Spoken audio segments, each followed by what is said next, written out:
అడవిడొల్ల గుండెల్లో నిదురించే సింహమై అనగాడిన బతుకుల్లో ఆశల చిరుదీపమై ఇదిగిదిగో కదిలిండు ఈట దింపే రాజేంద్రుడు. ఈట రాజేంద్ర అన్న వన్నె తప్పి చిన్నపోయినా ఇక మరి ఉద్యమాలకు ఊతపిచ్చి ఊపిరి పోసి ఉరుకులో పెట్టించిన రణధీరుడు. ఇక మరి అన్నకాడికి వచ్చిన మొత్తానికైతే మరి నర్సే తాత అడిగే ప్రశ్నలకు మరి సారు ఏం సమాధానం చెప్తాడు, ఏంది ఏం కథ సారు శనాటి సారు నిలబడ మంచిగా మేడ్చల్ మల్కాజ్గిరి మొత్తం సుడిగాలు చుట్టుకొచ్చిన మాట ఏమేం కనపడుతుంది, ఎట్టెట్టుంది మేడ్చల్ మల్కాజ్గిరి సంసారం? ఒక్క రెండు రోజులు కాదు, సంవత్సర కాలంగా చుట్టొస్తున్నా. కానీ ప్రజలకి పేన మీద నుంచి పూలపడ్డం అనే ఫీలింగ్ మాత్రం వచ్చింది.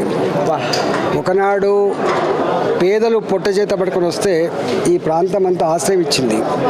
కానీ వాళ్ళ రేవంత్ రెడ్డి వచ్చిన తర్వాత 40 ఏళ్ళ క్రితం 50 ఏళ్ళ క్రితం కట్టుకున్న కాలనీలు ఇలా గూడు చెదరగొట్టి రోడ్డుపై పడేసేటువంటి నీచమైన పరిస్థితి కనబడుతోంది. ఆనాడు 40 ఏళ్ళుగా 50 ఏళ్ళుగా ఈ అసైన్మెంట్ భూములు అయితే పేదలకు ఇచ్చిండ్రు, ఆ భూములు గుంజుకొని ఇవాళ పెద్దోళ్ళకు కట్టబెట్టే రియల్ ఎస్టేట్ బ్రోకర్ లాగా వ్యాపారం చేసుకునే ప్రయత్నం చేస్తున్నారు. దానికి వ్యతిరేకంగా హైడ్రా అనేటువంటి దరిదపు చట్టం తెచ్చి ఇది బఫర్ జోన్ అని, ఇది ఎఫ్టీఎల్ అని చెప్పి కట్టుకున్న ఇండ్లే కళ్ళ ముందు కూలగొడుతున్నప్పుడు వాళ్ళు పెట్టిన కన్నీళ్లకు పరిష్కారం కావాలని చెప్పి కొట్లాడినాం.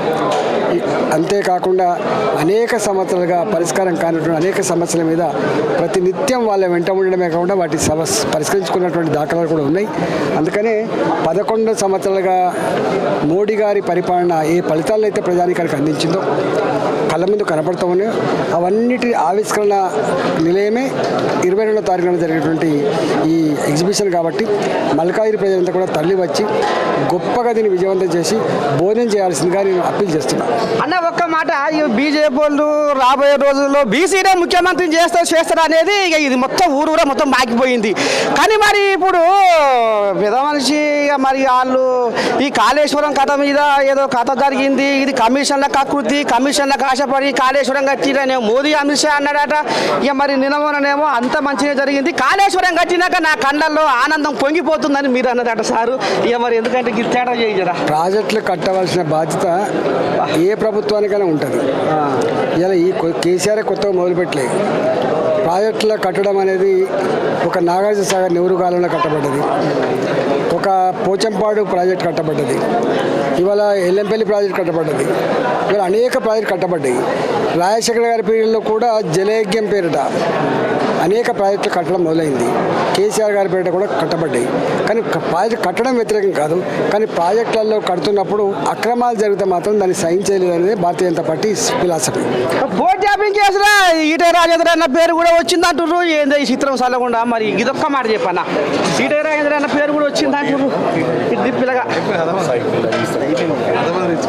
అంతేనా? ఇక ఇది మొత్తానికైతే ఇక మరి 2 ముచ్చట్లు అయితే ఇంత దూరం వచ్చినందుకు ఈ నర్సయ్య తాతకు జర్ర చెవులు చేసిండు. ఇక మరి పెద్ద మనిషి ఇక రేపు రాబోయే రోజుల్లో మరి బీజేపీ వాళ్ళు బీసీలనే ముఖ్యమంత్రిని చేయాలనే కంకణం కట్టుకురు అనే కథ మొదలైతే అయితే మరి నడుస్తుంది. కానీ మరి రేపు అది ఏం జరగబోతుంది, ఏంది ఏం కథ అనేది కూడా మరి రేపు చూద్దాము.